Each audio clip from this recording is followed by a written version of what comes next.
se está haciendo famosa en República Dominicana, que es la editorial universitaria Bono. Es una editorial que, si bien tiene por allí algunas traducciones de principalmente Dominican Yorks, como la profesora Record, o como también por ahí había otra, ahorita no recuerdo el nombre de la persona, que escribió el libro de Negro detrás de la oreja, pero bueno, son ediciones que son obviamente prologadas y que también tienen una traducción y que llegan al público de habla española. Entonces me parece que es como acertada esta parte. Yo voy a leer, porque si no se me van tantas cosas de las que quisiera hacer parte de la vida, sí, tanto personal, que como conocía a Alberto y de cómo se fue gestando este libro. Y por supuesto agradecer principalmente a la MEP, que me parece extraordinario que ahora sea en esta sede las jornadas, que es una extensión también de todo el conocimiento que se puede desbordar por acá. Ok, primera parte. La primera vez que escuché sobre Pedro Albizu Campos fue gracias a mi compañero Ricardo Solís Herrera, por allá de lejano 2008. Ambos trabajábamos en el Tapanco del Instituto Mora, en la sede Plaza.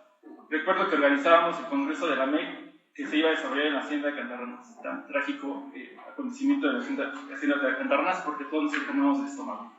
En la ciudad de Tasco, el profe Jorge Castañeda nos proporcionó el pasaje y el buen Richard me dijo que si conocía la canción Épica del Tiempo del grupo boricua Intifada. En el inicio, con la música, se escucha una voz potente de una persona que pronuncia el siguiente discurso: conciencia. Si nosotros somos los verdugos de nuestros hermanos, si nosotros vemos en un puertorriqueño o en cualquier ser humano solamente una bestia, para explotarlo, para engañarlo, para robarlo, para vilipendiarlo, para patearlo, se levantará sobre nosotros una hoz, y esa hoz no será curva, será la hoz estrecha y larga de la muerte, porque nosotros habremos cometido el suicidio de nuestro propio espíritu. Al final del video de la canción se apreciaba brevemente la imagen de Albizu Campos en la cárcel y flanqueado por marines. Un segundo acercamiento también musical obedeció al grupo Los Pleneros de la 21. Parte de la letra que entonan en su canción, Don Pedro comenta lo siguiente: Don Pedro, apóstol de la patria, líder de la vanguardia y la revolución. Don Pedro Albizu Campos, líder de la nación, nos ha dejado el legado. Ha llegado el momento de la definición, o yanqui o puertorriqueño, así el maestro lo dictó. La primera que les comento en estas líneas la escuché hace 17 o 18 años. El tercer acercamiento fue con el autor del libro que hoy presento. Era el 2018 y Beto y yo nos conocimos en un congreso de Mérida de la MEC. La coincidencia no fue únicamente por temáticas sobre o en relación con el Caribe. En esa ocasión también compartimos el mismo lugar de hospedaje y algún que otro brindis y fiesta de compañeros y compañeras que asistieron al evento de Yucatán. En alguna francachela recuerdo que Alberto me mencionó que desarrollaba su tesis de doctorado en Ethiopía sobre Albizu Campos. Solamente tuve a bien comentarle mis pobres referencias musicales sobre el personaje que comentaba. Posteriormente llegaron a mis oídos nuevamente canciones de Intifada, Vesubio Caribeño y Albizu. Fueron dos canciones que enaltecían al ponceño y criticaban la situación de Borinquen como un apéndice de la colonia de Estados Unidos de América. Segunda parte. El libro que hoy presento cuenta con una escritura formal de 194 páginas y se divide en 6 capítulos. El primero habla de los antecedentes del pensamiento albizuista y su proyecto de nación. En el apartado menciona qué define este concepto, las personas académicas que lo han estudiado, además de elaborar una contextualización de Puerto Rico en el largo siglo XIX caribeño, los vasos comunicantes que tuvo con el conflicto hispano-cubano diagonal estadounidense, en el proyecto expansionista de Estados Unidos en el Caribe, así como la forma en que Albizu Campos imaginó el Partido Nacionalista de Puerto Rico. Asimismo, desarrolla un análisis historiográfico sobre el impacto del iberoamericanismo e hispanoamericanismo en el prócer de Borinquen.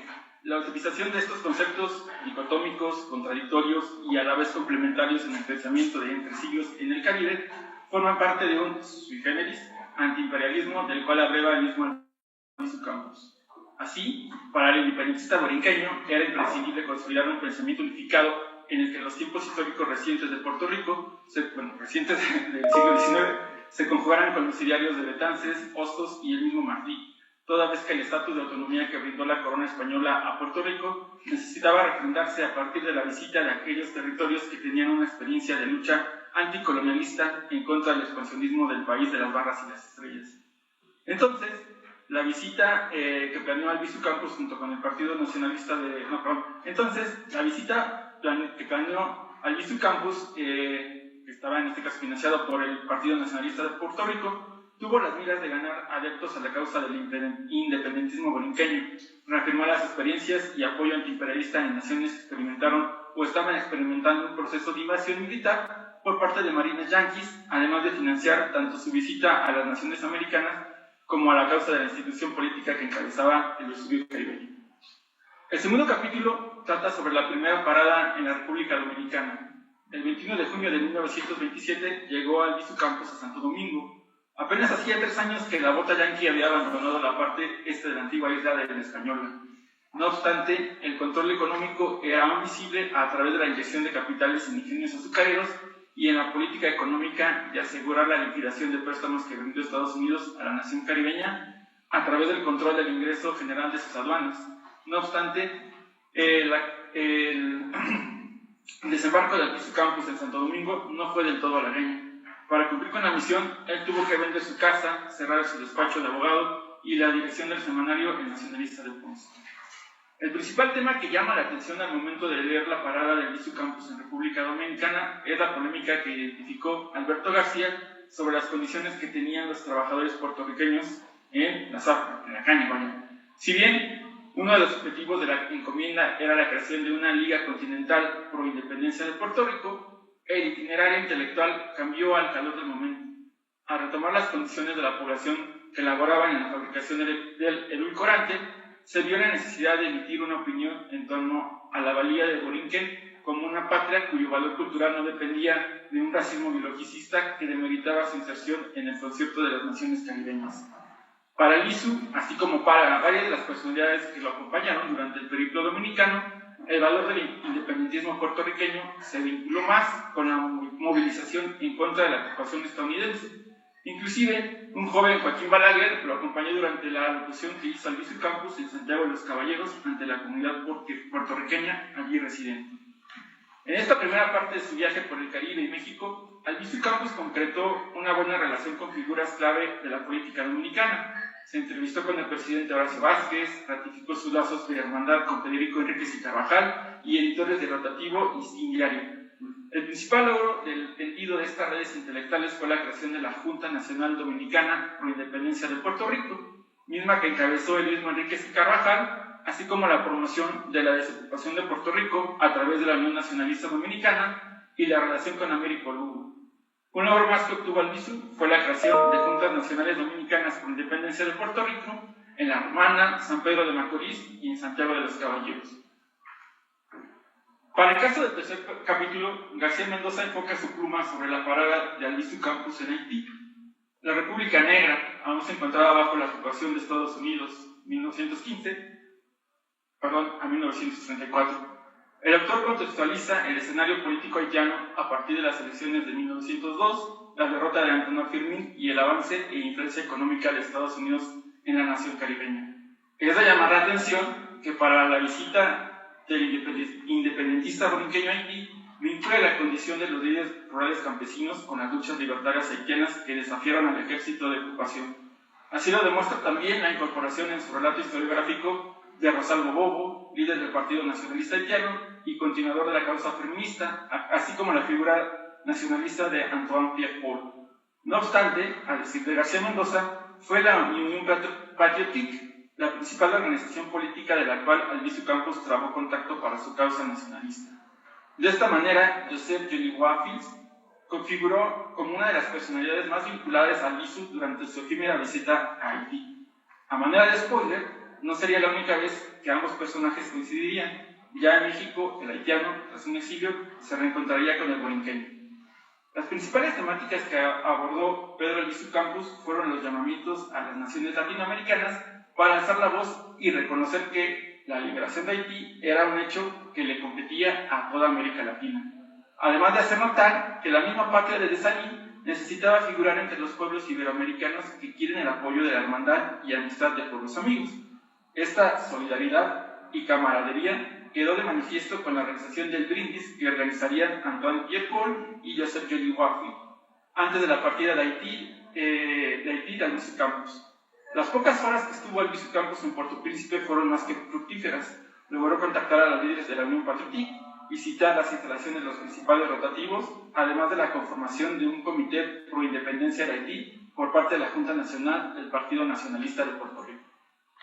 En lo concerniente al capítulo cuarto, denominado Tercera Estación, la Cuba de Gerardo Machado, el contexto es indudablemente el margen del relato del periplo de Albizu Campos en la nación antillana. La guerra hispano-cubana, diagonal estadounidense, es uno de los principales pilares del expansionismo yanqui que se exhibió en el Caribe y cuyo principal reflejo se concentró en el control económico, político y turístico de la isla.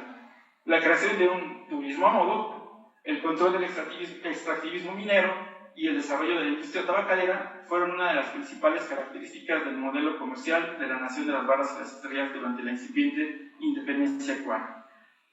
En Perú, el principal tema que estaba en juego era el abierto control del gobierno estadounidense en Cuba a través de la enmienda Platt y la palpante corrupción que trajo consigo la amplia injerencia de la Casa Blanca en asuntos internos del país antillano.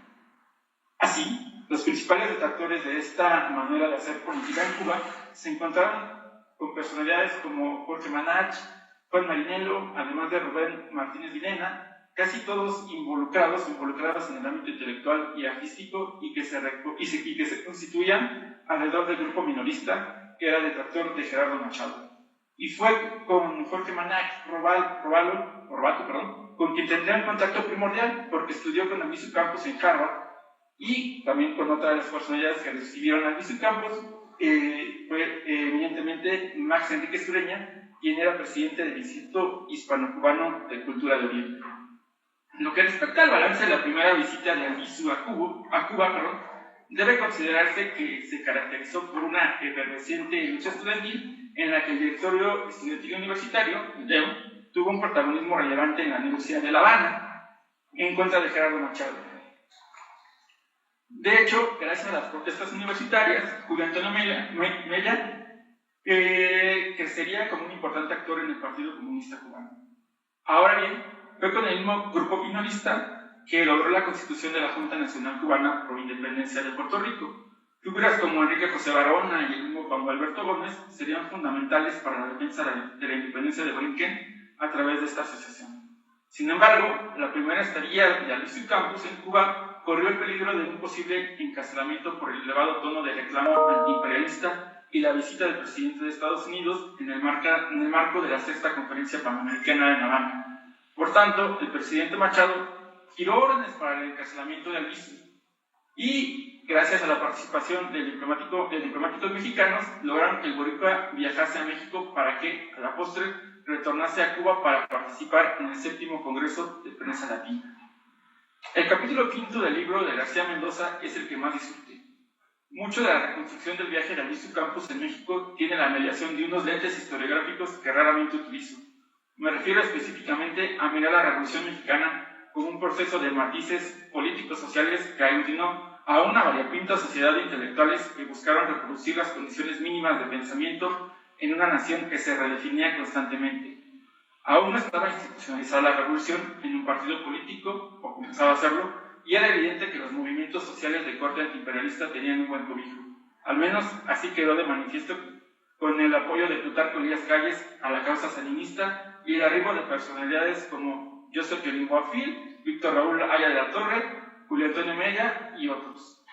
La visita de Albizu Campos a México, medida a través de la pluma del autor de este libro, me causó muchísimo asombro. Gracias, Beto, por narrarnos los desamores, vínculos de amistad, desencuentros, sinsabores y relatos anecdóticos de la vida del independentista borinquense en México. Desde la visita de la Basílica de Guadalupe en una sombría Navidad, pasando por la relación que tuvo con Luis Enrique Erro y la imagen que ejerció José Vasconcelos en el imaginario albizuista, todo ello hace parte de una mirada panorámica que no tiene desperdicio. Quizás esta visita fue la menos fructífera para el activista puertorriqueño. Probablemente es la que una mayor decepción le ocasionó porque no logró la creación de juntas nacionales de México pro independencia de Puerto Rico. Todo ello es verdad, no hay duda. Lo imprescindible de la narración del autor es reconocerle que logró un minucioso detalle de la caracterización de las organizaciones antiimperialistas internacionales en México. Una de ellas, la que más apoyó al BISU, fue la Unión Centro-Sudamericana de las Antillas, la UXAYA. En ella militaron el mismo haitiano Joseph Yuluafi, Carlos Dion y otras personalidades. La otra asociación que deseo retomar es la Liga Antiimperialista de las Américas. Conversando por teléfono con Beto le decía que parecía esto como la Liga de la Justicia, pero perdón, eso es un chiste. Cuando el boricua independentista logró contactarla, hubo una cierta desazón porque era evidente que dependía abiertamente de las directrices que daba el Partido Comunista a nivel internacional. El mismo desencanto sintió Albizu Campos cuando notó que el México revolucionario tenía un tufo eminentemente vinculado a Estados Unidos. Inclusive, el malestar lo demostró constantemente por la falta de su principal contacto, José Vasconcelos. Con ausencia de este y la evidente decepción de no lograr la consolidación de la causa de Borinquen en tierras mexicanas, el principal anhelo de Albizu era conseguir los medios necesarios para abandonar Ciudad de México y retornar a La Habana. Tercera parte. Sin lugar a dudas, el texto de García Mendoza es redondo. Reconstruye y retoma fuentes para la caracterización de organizaciones, personalidades y contextos territoriales que pudieran parecer disímiles, aunque complementarios. La Ciudad de México no es el Caribe y en ella habitan todos cuantos quepan y se reproduzcan. Por ello, el periplo de aquellas personalidades que se estudian son también las de aquellas personas que investigan. Bien recuerdo cuando el buen Beto me comentó que necesitaba partir a Nueva York, al Centro de Estudios Puertorriqueños del Hunter College. Resulta inverosímil que para el estudio de un año del periplo albizuvista se reconstruya una ingente cantidad de mini-procesos que aparecen aludidos en la prensa. Es un gran valor y aportación a los estudios caribeños sobre Puerto Rico y el de México. Otro valor agregado que demuestra la investigación es el diálogo abierto con interlocutores de la misma MEC. De suyo, ello exhibe dos condiciones importantes para la construcción de conocimiento. Por una parte, reconocer a todas aquellas personas que colaboraron en la construcción de redes epistemológicas en el país. Por la otra, el inminente cambio generacional que necesitaba cohabitar la academia y no con cargo. Constato que la conversación franca con personas como la doctora Isabel de León Olivares, la doctora Margarita Vargas, además de la doctora María Teresa Cortés Zavala, son siempre honestas y de un intercambio intelectual que va nutriendo todo lo que la joven academia viene impulsando. En fin, la lectura de Nacionalismos Solidarios y Antiimperialismo, el periplo de Pedro Albizu Campos en el Gran Caribe, es una lectura obligada para todas aquellas personas que desean mirar los biombos históricos que construye el Caribe con las interlocuciones que cada persona investigadora constituye, reinventa y elabola. Gracias al Betóxico por no dejar en el olvido de las estanterías de la tesis de la Biblioteca Central el texto que hoy nos convoca. Y también, lo sé, agradezco a la doctora Cortés Zavala por ser cómplice en este libro que, como dirían en Colombia, de una lean.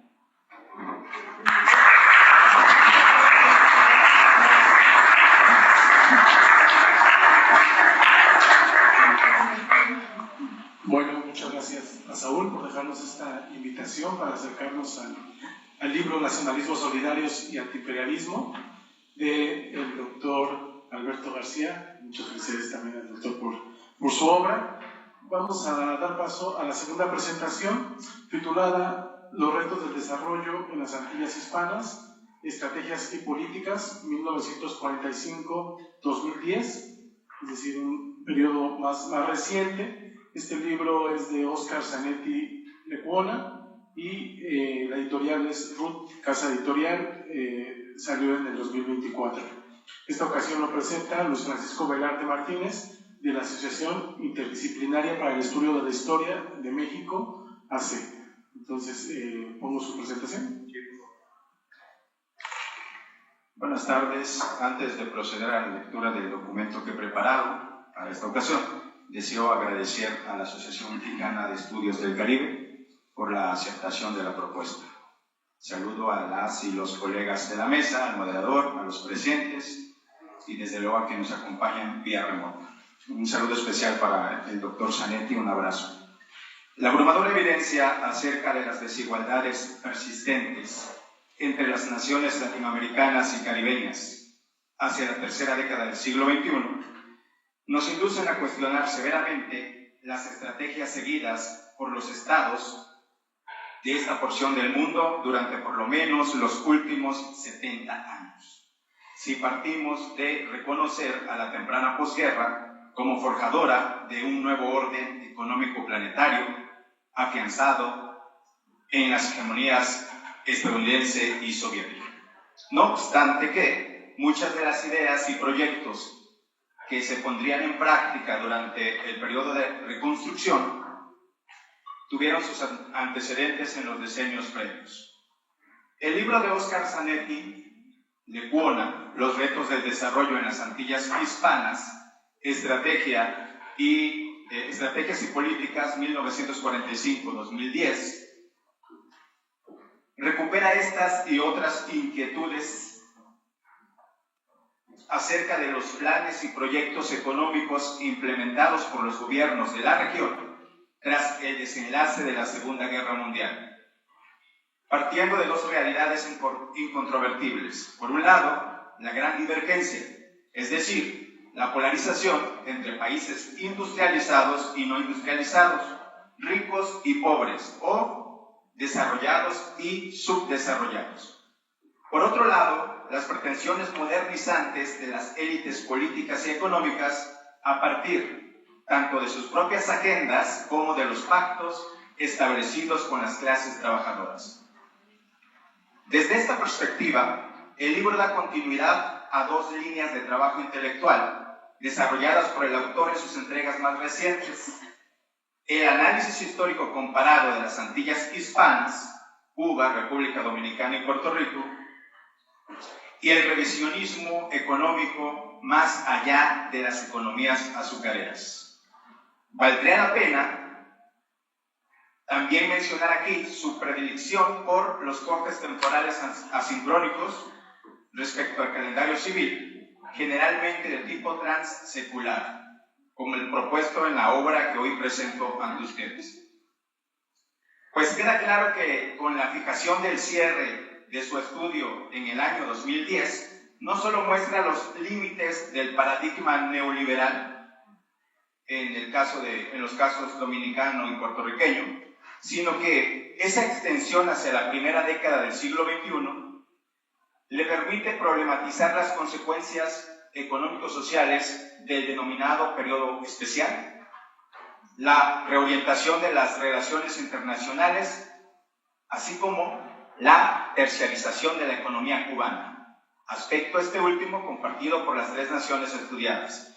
Esta perspectiva comparada se puede ver ya en las obras previas: Esplendor y decadencia del azúcar en las Antillas Hispanas, el Caribe, procesos económicos en perspectiva histórica, y Cuba, el largo siglo XX. La estructura del texto descansa sobre un preámbulo, 6 capítulos y un epílogo. En sus primeras secciones se problematiza el concepto de desarrollo, desde su asociación con el progreso material y el crecimiento económico, para pasar después a su vínculo con el estado de bienestar social, hasta llegar a la concepción actual del desarrollo sostenible. A continuación se revisan los principales planteamientos teóricos sobre las vías más adecuadas para transitar hacia el desarrollo, y se revisan los modelos primario exportador, de sustitución de importaciones y neoliberal con sus variantes nacionales. A partir de ello, se describen las experiencias desarrollistas cubana, puertorriqueña y dominicana, destacando sus singularidades, coincidencias y diferencias. Entre las segundas, sobresalen la persistencia de la corrupción política, la dependencia de la tecnología y los capitales externos, la postergación de la democracia, el endeudamiento público y la mencionada terciarización de la economía. En estos acápites se describen también los esfuerzos de las islas por encontrar caminos autóctonos hacia el desarrollo, o si se prefiere, complementarios a los propuestos por el campo socialista, como sucedió en el caso cubano, y el capitalismo realmente existente en lo que atañe a Puerto Rico y República Dominicana, cuyos destinos quedaron estrecha y lamentablemente ligados a los intereses de la potencia hemisférica, una vez declarado el fin del conflicto bélico internacional. Esta corroboración de la dependencia y de la existencia misma de la relación centro-periferia, sistemáticamente negada por ciertos sectores académicos, es uno de los aspectos más destacables del libro, ya que puede extrapolarse, manteniendo desde luego una posición crítica hacia el caso cubano, en sus vínculos con la URSS. Esencialmente se manifiesta en una interacción asimétrica, mediante la cual las islas se benefician del crédito y el financiamiento externo a cambio de integrarse en los esquemas de intercambio comercial diseñados por las potencias hegemónicas, supeditando con ello sus exportaciones a los intereses de las industrias y los mercados estadounidense y del campo socialista, mayoritariamente soviéticos, y supliendo las carencias de sus producciones nacionales mediante la adquisición de bienes de consumo y de capital en estos dos grandes centros de poder económico, situación prevaleciente incluso durante la implementación del paradigma denominado sustitución de importaciones. Que de lo anterior se concluya que para el caso cubano la dependencia respecto a Estados Unidos desarrollada en la primera mitad del siglo XX fue similar a la establecida con la Unión Soviética a partir de 1961, sería una exageración. Lo que sí puede argumentarse es que ambas alianzas se sustentaban en intereses de corto y mediano plazo que eventualmente terminarían evidenciando la unilateralidad de los objetivos y la supeditación de las economías antillanas a los intereses de las grandes compañías y las potencias globales en el contexto de Guerra Fría, como finalmente sucedió. Otro aspecto que colabora para entender lo anterior y explica por sí mismo el drama antillano en la búsqueda de las islas por alcanzar el desarrollo es la supeditación de las exportaciones a productos agrícolas como el tabaco, el café y el azúcar durante buena parte del periodo estudiado. Si bien el autor reconoce el papel creciente de las industrias farmacéutica y de alta tecnología hacia la segunda mitad del siglo XX.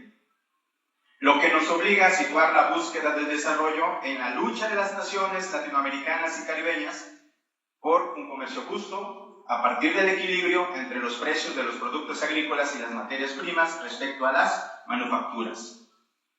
Esta lucha tuvo como uno de sus escenarios más destacados las conferencias internacionales americanas y de ministros celebradas en México, Brasil, Colombia, Estados Unidos y Venezuela entre 1945 y 1954. En estas reuniones se introdujo una agenda latinoamericana y caribeña que reconocía la industrialización, el comercio justo y el mejoramiento de las condiciones de vida de la población en general como factores claves para la preservación de la paz y el impulso del desarrollo futuro. Para lograr estos objetivos, los diplomáticos presentes en las asambleas de Chapultepec, Río, Bogotá, Washington y Caracas solicitaron la activación de un plan de rescate y reconstrucción equivalente al Plan Marshall, autorizado para reactivar la economía europea. Los países asistentes también pugnaron por afianzar el futuro en la cooperación internacional y en un genuino panamericanismo, que hasta ese momento había sido más discursivo que real. Al final, la agenda estadounidense se impuso sobre la opción latinoamericana y caribeña, acción de la cual se derivaron dos situaciones que marcarían en gran medida el rumbo del desarrollo económico de la región.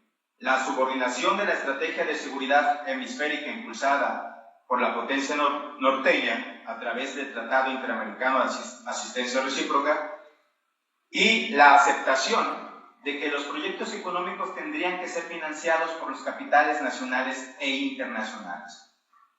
Es en este sentido que el libro del connotado historiador cubano reintroduce el tema del desarrollo en el debate académico, o si se prefiere, lo fortalece.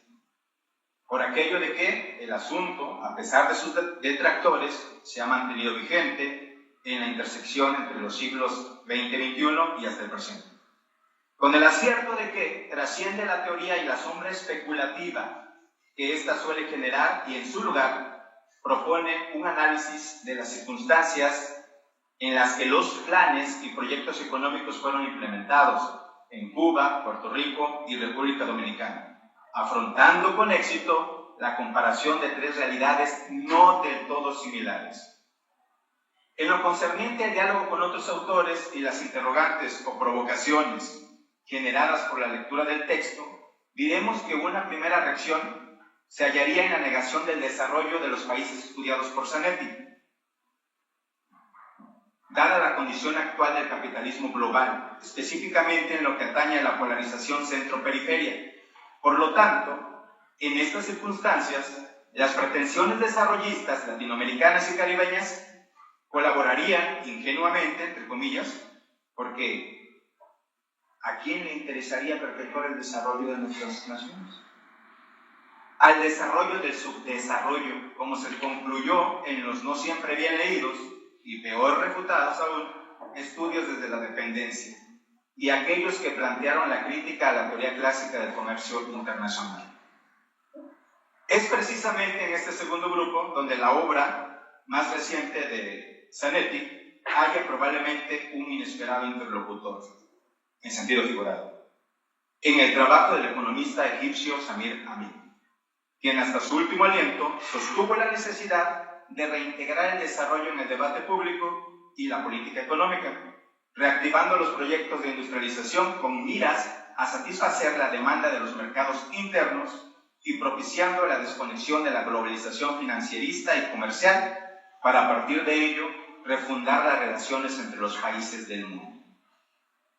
Finalmente, es de reconocer que el libro que hoy presento se sustenta en una sólida investigación bibliográfica y documental, acompañada de series estadísticas de altísimo valor y la ya conocida capacidad del autor para tejer análisis temporal y geográficamente complejos, a lo que hay que sumar su inquebrantable honestidad intelectual, aspecto que le permite criticar con la misma profundidad las experiencias dentro del capitalismo periférico en Puerto Rico y República Dominicana y la desarrollada por el régimen cubano en el contexto del socialismo islámico.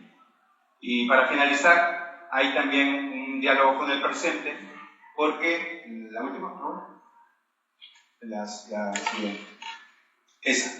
Porque incluso dentro de el propio sistema se está haciendo un replanteamiento de estas políticas implementadas en los últimos 70 años. Claro, la idea es reformar desde adentro para algunos. Muchas gracias.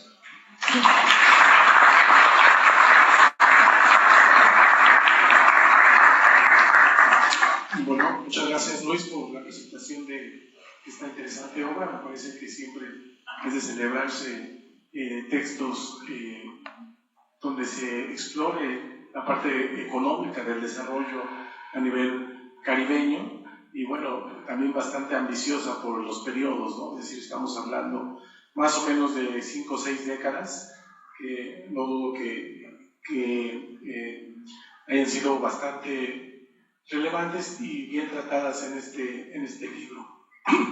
Bueno, vamos a dar paso a la siguiente presentación.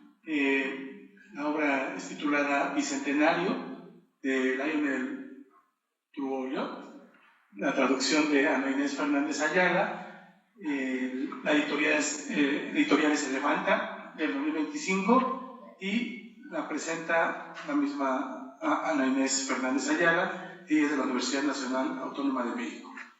Esa es la palabra. Gracias.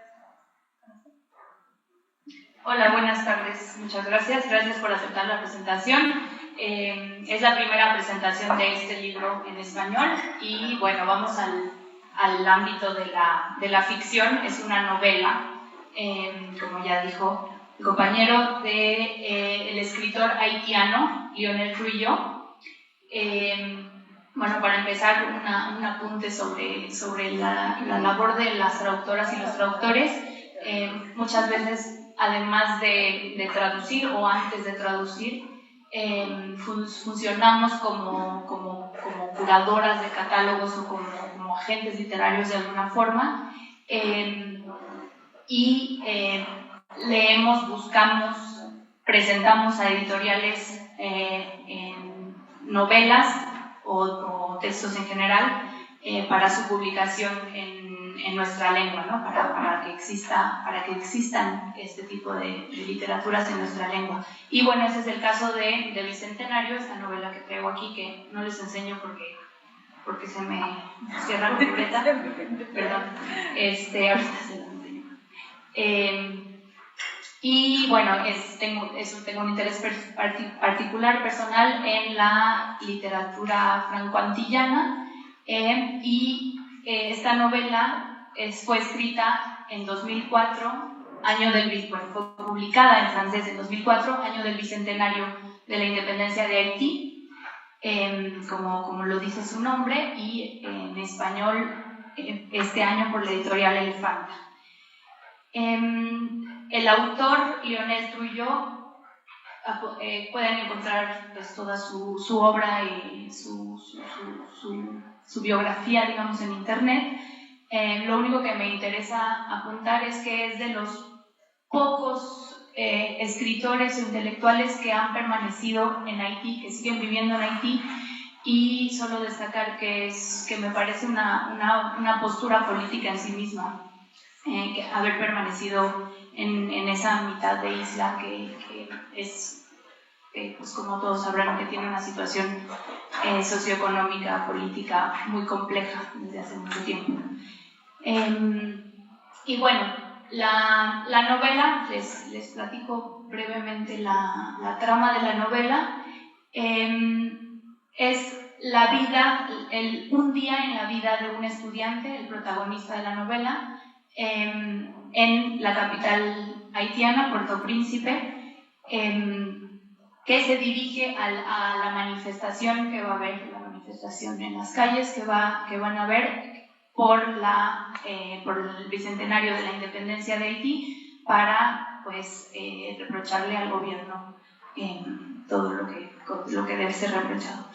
El estudiante se levanta temprano en la mañana en el cuarto que comparte con su hermano menor, que pertenece al otro bando político, al bando de las pandillas, a sueldo por la policía, y que están contratadas para ir a atacar a los manifestantes. El estudiante lo sabe y aún así sigue pensando que la lucha pacífica era la mejor idea, aunque su hermano le ha dicho que ellos estarán armados, las pandillas estarán armadas, y que sacarán las armas si es necesario. El estudiante sigue su camino por la capital, por Puerto Príncipe, a donde su madre los mandó a vivir para ver si ahí encontraban, como dice, la flor del dinero. Y va antes de la manifestación a dar su clase de francés a un adolescente de la élite de Puerto Príncipe. La sociedad haitiana vive en diglosia, es decir, hay una jerarquía entre lenguas. La lengua del colonizador, el francés, es la lengua de la élite, la lengua que quiere conocer y aprender la élite, y el creol haitiano es la lengua del pueblo. Y el estudiante que es bueno para las letras, se dedica a dar clases particulares también, y va a dar su clase y a cobrar su sueldo en domingo. Después sigue su camino, y antes de llegar a la manifestación pasa por la tienda donde siempre compra cigarros, y lo menciono porque creo que es el pasaje mejor logrado de la novela, y también en el que yo más atención puse a la hora de traducir. Creo que literariamente es el pasaje de mayor calidad, y se enfrenta con el tendero de la tienda, donde va a comprar cigarros, y bueno, tienen una discusión entre tácita y entre explícita e implícita, y la podemos leer en voz del narrador nada más. Y el tendero le reclama al estudiante, el tendero es un adulto bastante mayor, y le reclama al estudiante que se meta en los asuntos del presente, y el estudiante a su vez le reclama al tendero que se haya quedado en los bailes del pasado.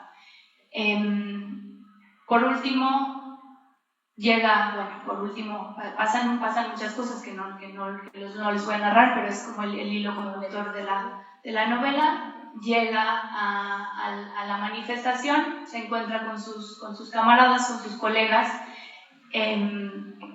y como estaba previsto, se vuelve un enfrentamiento violento con las pandillas y contra las pandillas y la policía, y no se los voy a adelantar yo, sino se los va a adelantar el propio autor. Ahorita les voy a leer la página del prólogo que tiene la novela. Pues ya se imaginan lo que sucede cuando se enfrenta una multitud con armas a una multitud sin armas. Por último, me interesa hablar un poco de las lenguas en el relato, que es en lo que a veces nos clavamos las traductoras y los traductores, y es lo que más nos interesa, además de todo el ámbito cultural, político, etc. Esta es una novela escrita en su totalidad en francés, que es la lengua del colonizador, y los autores siguen escribiendo y siguen usando la lengua del colonizador para poder ser publicados en, digamos, la exmetrópoli, y tener un público bastante más amplio que el que podrían tener si escribieran en su lengua, el creol, no solo porque el público sería más reducido, porque solo se habla creol en las islas del Caribe francófono, sino porque hay una tasa de analfabetismo muy grande. Entonces es muy paradójico estar traduciendo algo que yo podría asegurar que fue pensado de entrada en creol, pero escrito en francés. Y bueno, la teoría postcolonial de la traducción dice que cuando traducimos este tipo de textos estamos haciendo una segunda traducción, porque la primera traducción está hecha en la mente y en la pluma del autor. Y bueno, a diferencia de otro tipo de textos de este tipo, el creol es muy poco visible. Hay algunos elementos contados, léxicos sobre todo, en los que nos podemos dar cuenta de esa otra lengua que es la que subyace todo el texto. Para terminar, el prólogo del autor.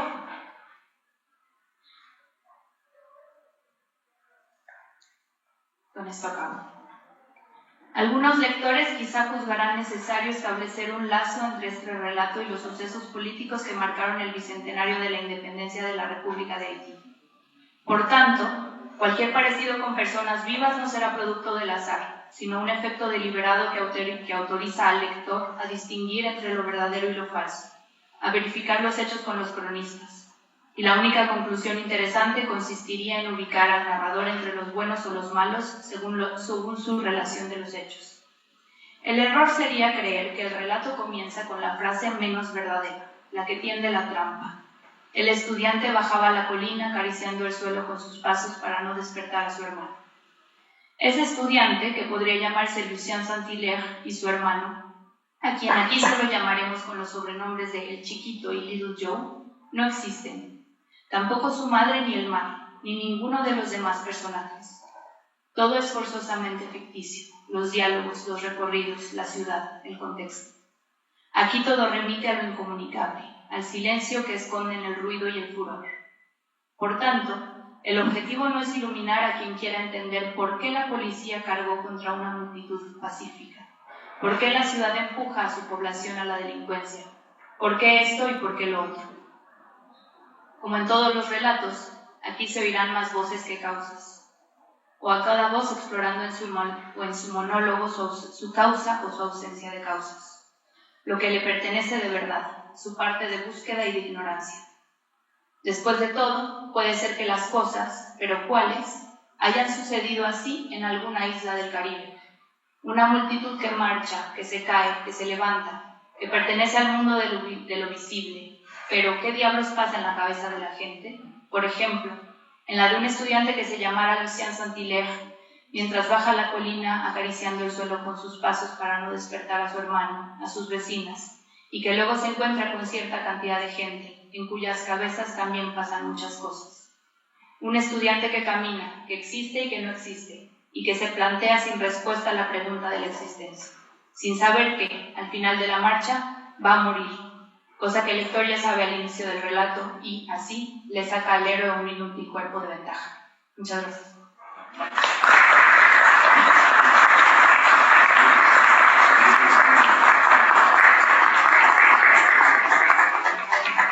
Bueno, muchas gracias, Ana, por presentarnos esta novela tan interesante.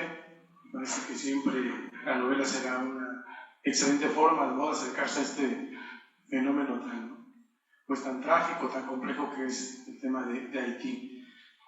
También aprovechamos esta presentación para anunciarles que la editorial Elefanta nos acompaña en la venta de libros acá afuera, para que, pues, si a alguien le interesa, pueda darse una vuelta, ¿no?, por esta feria también, parte de la feria del libro. Bueno, vamos a la última presentación. Es una presentación de una obra titulada Black Politics en tiempos explosivos, la búsqueda de la tradición radical negra en el Caribe desde Costa Rica, 1960-1998. La obra es de Mauricio Sandoval Cordero, de la Universidad de Costa Rica.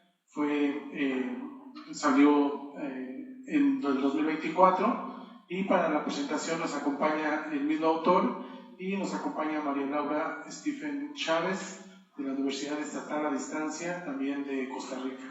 Esta intervención será virtual, así que le damos la palabra a María Laura, si gusta. Buenas tardes, ¿me escuchan? Se escucha bien. Ok. Bueno, buenas tardes, estimadas compañeras y estimados compañeros. También agradecerle a la Asociación Mexicana de Estudios del Caribe por aceptar la presentación de esta tesis. Y bueno, en adelante, como lo indicó el compañero, voy a proceder a presentar la tesis de maestría académica en Ciencias Políticas de la Universidad de Costa Rica, titulada Black Politics en tiempos explosivos, la búsqueda de la tradición radical negra en el Caribe de Costa Rica, 1960-1998, del autor Mauricio Sandoval Cordero. En primera instancia, me gustaría compartir algunos datos sobre el autor. Mauricio Sandoval Cordero es máster en Ciencias Políticas por la Universidad de Costa Rica, es especialista en docencia universitaria por la Universidad de Buenos Aires de Argentina, coordinador de docencia en Flaxo, sede académica de Costa Rica, y docente en la Escuela de Ciencias Políticas de la Universidad de Costa Rica. Además de ello, es investigador en análisis sociopolítico, teoría y organización política en América Latina y el Caribe. Forma parte del grupo de trabajo Historia y Coyuntura, Perspectivas Marxistas de Claxo, y sus principales áreas de especialización son la teoría política crítica, marxismos y decolonialidad, movimientos y partidos políticos en América Latina y el Caribe, y participación política afrodescendiente. Ahora bien, en lo que respecta a su tesis de maestría en Ciencias Políticas, Black Politics en tiempos explosivos, la búsqueda de la tradición radical negra en el Caribe de Costa Rica, 1960-1998, esta tiene como objetivo central, en palabras del autor, y aquí abro comillas, analizar las expresiones históricas de los movimientos, organizaciones y militancias que conforman la tradición radical negra en Limón, Costa Rica, abarcando sus periodos de formación, radicalización, transición, consolidación y declive durante la segunda mitad del siglo XX. Cierro comillas. Para este propósito, Sandoval Cordero utiliza el análisis de contenido como estrategia metodológica, reuniendo memorias orales y escritas de las figuras principales, así como una importante labor de archivo en la cual da con el hallazgo de material inédito de una de las figuras más relevantes del radicalismo negro en el Caribe de Costa Rica.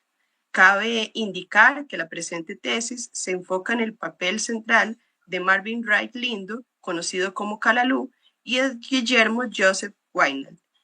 Y el autor desarrolla estas temáticas en los 8 capítulos que integran la tesis. Considero que es importante resaltar el carácter innovador y de suma pertinencia de esta tesis, tanto para la praxis como la teoría política a nivel de la región latinoamericana y caribeña, debido a que profundiza en una temática que en la actualidad continúa siendo poco visibilizada y considerada con la seriedad que merece, tanto en los movimientos políticos y organizativos como en los espacios académicos. En este sentido, me gustaría destacar la gran relevancia que este trabajo adquiere en un país como Costa Rica, generalmente conocido como, y aquí lo digo entre comillas, la Suiza centroamericana, o por su famoso eslogan del pura vida, una supuesta homogeneidad blanca y el pacifismo frente a los países de la región. Sin embargo, Costa Rica ha sido un país donde líderes, lideresas, movimientos de izquierda y de tradición radical crítica han sido estigmatizados. Ese anticomunismo se ha imbricado con el racismo estructural presente en este país, lo cual ha derivado en la invisibilización o folclorización de la herencia afrodescendiente e indígena de Costa Rica. Es por ello que la tesis del máster Mauricio Sandoval Cordero es de suma relevancia, pues posiciona temáticas y figuras políticas que merecen un lugar en nuestra historia. Además de este carácter innovador, esta tesis constituye un trabajo comprometido y original, pues como lo dijo el filósofo boliviano Juan José Bautista Segales en su obra intitulada ¿Qué significa pensar desde América Latina? Y acá nuevamente abro comillas, cuando un pensador piensa de cara a la realidad que le tocó vivir, lo que surge es un pensamiento original, pero no porque se propusiera ser original, sino porque uno se propone pensar en serio y con rigor los problemas centrales que plantea la realidad o que existen en ella y que nos toca vivir a todos cotidianamente. Cierro comillas. En este sentido, la tesis de Mauricio Sandoval Cordero constituye un importante esfuerzo académico por profundizar la conceptualización de la tradición radical negra, con especial énfasis en el Caribe costarricense, el reconocimiento de la agencia epistémica y organizativa de militantes afrocostarricenses en el periodo de 1960 y 1998, así como una comprensión regional del desenvolvimiento de estas luchas y partidos, como por ejemplo el Partido Auténtico Limonense, que abogaron por el problema del proletariado y por el problema colonial. De este modo, la presente tesis genera aportes significativos en las luchas contra el racismo, en sus múltiples expresiones, así como en las luchas por la justicia cognitiva. Y por último, siendo pues una persona que he conocido ya hace algunos años y con el cual hemos compartido conversaciones y demás, no puedo dejar de lado mis sensibilidades y como mujer afrocostarricense, que me reivindico como antirracista, afrofeminista y anticapitalista, debo decir que esta tesis es esperanzadora al permitirnos conocer una figura como Martin Wright Lindo o Calalú y saber que en Costa Rica esta semilla también fue sembrada y solo queda avivarla y continuar con su legado. Les invito a leerla y esperemos que pronto esta tesis sea publicado como libro. Muchísimas gracias.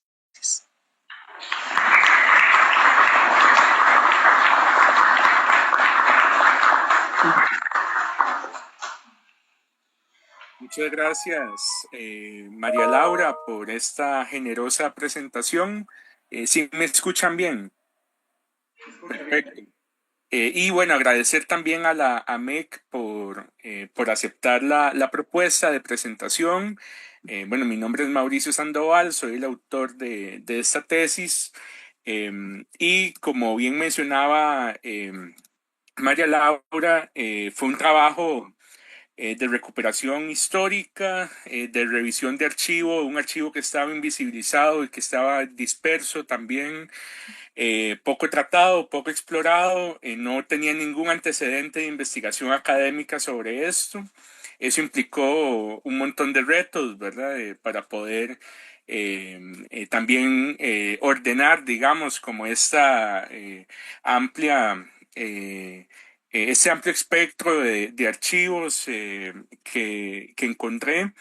Y pues bueno, el trabajo me permitió, digamos, dar cuenta de una historia fascinante y también compleja y dolorosa, ¿no? En el sentido de que me permitió a través del trabajo de historia oral que hice con las personas que aún continúan vivas y con sus familiares y personas cercanas, me permitió acercarme a una historia también marcada por la persecución política, por la invisibilización histórica, por el dolor asociado a ese tipo de experiencias, como bien ya mencionaba María Laura, ¿verdad? Era una historia de militancias y organizaciones políticas, de esto que podríamos pensar como una izquierda afrodescendiente. Aunque ellos y ellas nunca se pensaron como tal, ¿verdad? Es decir, era una izquierda que pretendía, digamos, nombrarse y teorizarse en sus propios términos, ¿verdad? Por eso coincide con esta teorización de la tradición radical negra que hace Cedric Robinson, ¿no? Desde los Estados Unidos y que aporta a pensar este tipo de experiencias de izquierda decolonizada, digamos, ¿no? Entonces, ese yo creo que es el aporte principal. Luego, por supuesto, hay otros aportes derivados de la tesis, ¿no? Como hay varios archivos inéditos que estamos trabajando también para que puedan ser publicados. Por ejemplo, el libro inédito de uno de estos líderes que ya mencionó también María Laura, que se llama Marvin Wright Lindo, que escribió un libro justamente donde él teoriza sobre cómo considera que la conformación del Estado costarricense está atravesado por un racismo estructural y donde también deja algunas memorias y una valoración sobre su militancia política.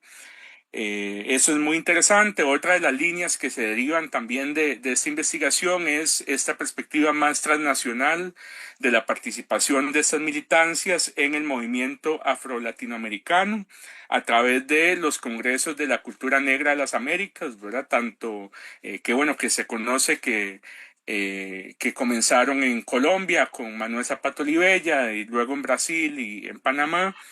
Y bueno, varias de estas figuras, incluyendo a Marvin Wright, participaron en este congreso como parte de la organización, ¿verdad? Y eso nos da también un sentido de articulación transnacional que yo creo que hay que destacar y que si bien en mi tesis abro, digamos, esas líneas de investigación, aún continúan siendo poco exploradas.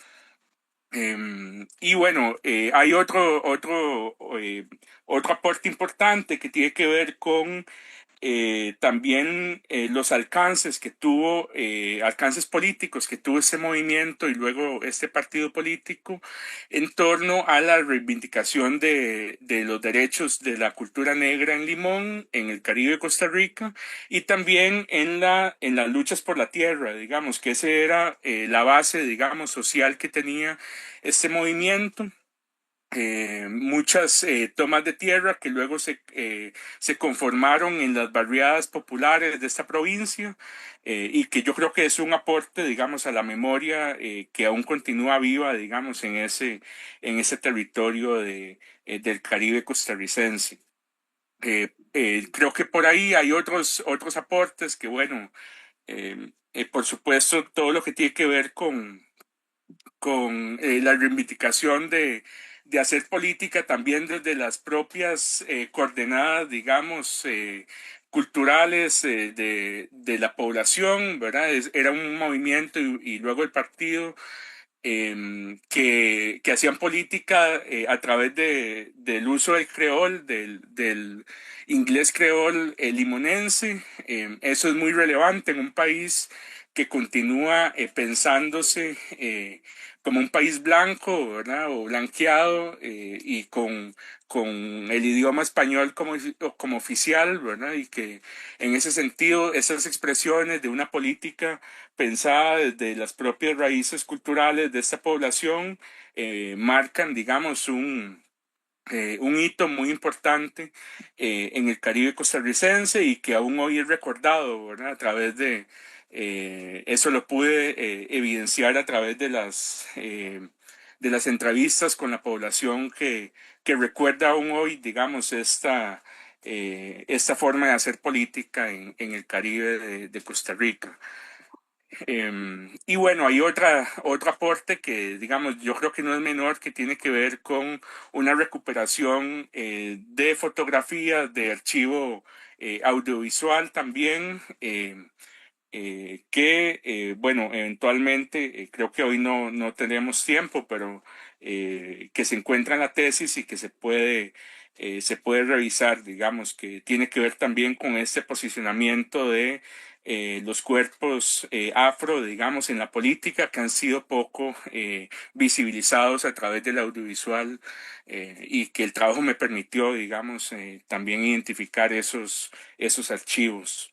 La tesis está para descarga libre en el repositorio de la Universidad de Costa Rica, y estoy trabajando también en la publicación del libro, que espero que se los pueda compartir, ojalá el próximo año, ya cuando esté publicado. Pero bueno, ha sido un gusto compartirles este aporte, reiterar el agradecimiento a María Laura y a todos ustedes por escucharme. Un gusto.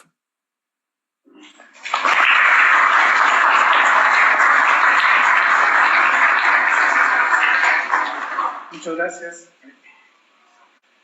Muchas gracias, Laura y Mauricio. Desde mi perspectiva, me parece que esta es una prueba que ha sido un gran acierto por parte de la MEC, justamente de abrir estos espacios para las tesis de posgrado, ¿no? Incrementar el diálogo y las redes, saber las investigaciones que se hacen sobre esta región caribeña y en esta región caribeña.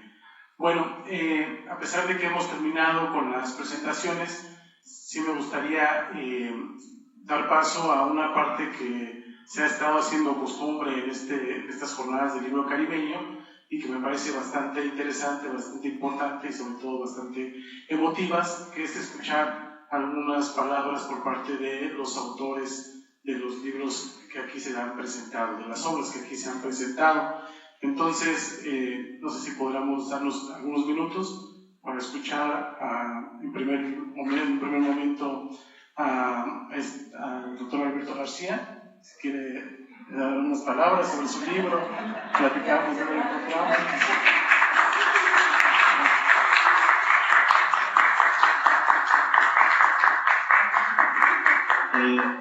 Doctor Macías, me agarraste por sorpresa. Bueno, yo nada más quiero agradecer a todos los presentes, a todos los que se dieron el tiempo de venir y escuchar desde mi punto de vista, una muy emotiva reseña, análisis del libro por parte del maestro Saúl. Muchas gracias, Saúl. Y bueno, pues yo nada más, como comentábamos anteriormente con Ana, ¿no? Creo que es un tema que lo he presentado muchas veces en el AMEC, ¿no? Conforme iba dando una visita, lo presentaba y luego primero Dominicana, Haití, etcétera, etcétera, ¿no? Entonces, muchos ya sabían como de qué iba el libro, ¿no? Bueno, yo nada más les quiero compartir que en estos tiempos en que nada empata, ¿no? Justamente ayer me llegaron los libros de Editorial Bonó, entonces de ahí me vine inmediatamente de Morelia a Ciudad de México para traer los libros, entonces se dio una coordinación plena. Entonces, por ahí me mandaron algunos ejemplares que pues los pongo a disposición de los que quieran leer este libro, que pues ustedes saben que Albizu siempre ha sido una figura ya muy estudiada pero faltaba esa parte de su viaje, no era como una laguna que existía y que bueno, de alguna manera hemos podido, pues de alguna manera darle luz, ¿no? ¿Qué es lo que pasó con ese viaje antes de convertirse en la gran figura del Partido Nacionalista de Puerto Rico? Queda pendiente todavía esa segunda parte del viaje, porque después de esa segunda estancia en Cuba, él se va para América del Sur, ¿no? Entonces, ahí tenía un itinerario muy importante que por ciertas vicisitudes también no se logra concretar. Por ejemplo, una visita a Buenos Aires, ¿no? Que va a ser un bastión muy importante para el nacionalismo puertorriqueño. En fin, bueno, pues ya haciendo el comercial, ¿no? Y en esta mi labor de propaganda, bueno, ahí traigo estos volúmenes que les señalaba. Regularmente el precio que estábamos estimando era 350, pero por ser la primera vez lo vamos a ver en 300 pesitos. ¿Sale? Muchas gracias.